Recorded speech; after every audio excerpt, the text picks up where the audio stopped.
ایک خوبصورت موسم بہار کے دن عائشہ اور فرح اپنے کمرے میں بیٹھ کر مختلف سرگرمیوں میں مصروف تھیں۔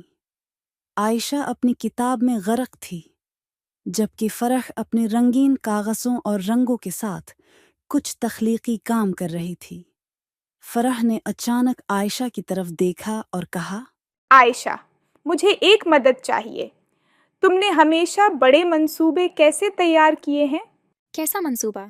بتاؤ، شاید میں مدد کر سکوں۔ ہماری کلاس میں ایک پروجیکٹ مقابلہ ہے۔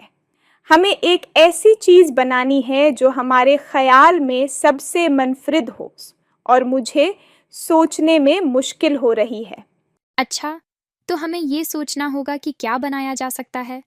کبھی کبھار سب سے اچھا خیال وہی ہوتا ہے جو سب سے سادہ ہو۔ سادہ، لیکن کیسے؟ ہمیں اپنے ارد گرد کی چیزوں کو دیکھنا ہوگا۔ کبھی کبھار جو چیزیں ہم روز دیکھتے ہیں، ان میں سے ہی سب سے بہترین خیال نکل سکتا ہے۔ تو پھر ہم کیا بنائیں؟ ہمیں کچھ تخلیقی سوچنے کی ضرورت ہے۔ چلوں باہر چلتے ہیں اور دیکھتے ہیں کہ ہمارے ارد گرد کیا ہے۔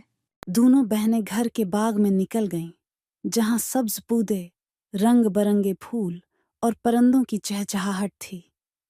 وہ دونوں باغ کے مختلف حصے میں چلتی رہیں، پھولوں کو دیکھتی اور ہوا کی خوشبو کو محسوس کرتی رہیں۔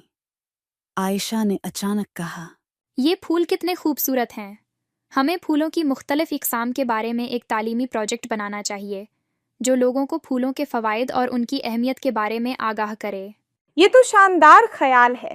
ہم مختلف پھولوں کی تصاویر لیں گے، ان کے فوائد بتائیں گے اور ایک خوبصورت پوسٹر تیار کریں گے۔ بالکل، اور ہم اس میں ایک سیکشن شامل کریں گے کہ پھولوں کو اپنے گھر یا باغ میں کیسے اگایا جا سکتا ہے۔ یہ تو بہت ہی دلچسپ ہوگا۔ ہم اس پروجیکٹ کو مزید دلچسپ بنانے کے لیے پھولوں کی خوشبو بھی شامل کریں گے۔ پروجیکٹ کے اختتام پر ججز نے اعلان کیا کہ عائشہ اور فرش کا پروجیکٹ بہترین ہے۔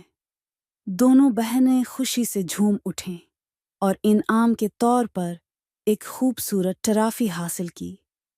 پروجیکٹ کے بعد عائشہ اور فرش نے ایک دوسرے کو گلے لگا کر کہا، ہم نے یہ سب مل کر کیا۔ تمہاری مدد اور تخلیقی سوچ کے بغیر یہ ممکن نہیں تھا۔ اور تمہاری رہنمائی اور حوصلہ افزائی کے بغیر بھی نہیں۔ ہم دونوں نے مل کر ایک بہترین کام کیا۔ یہ کامیابی دونوں بہنوں کی محبت اور دوستی کی علامت بن گئی۔ انہوں نے سیکھا کہ مل جل کر کام کرنا اور ایک دوسرے کی مدد کرنا کامیابی کی طرف لے جاتا ہے۔ ان کی کہانی اسکول میں ایک مثال بن گئی کہ کیسے محبت اور تعاون سے بڑے خواب سچ ہو سکتے ہیں۔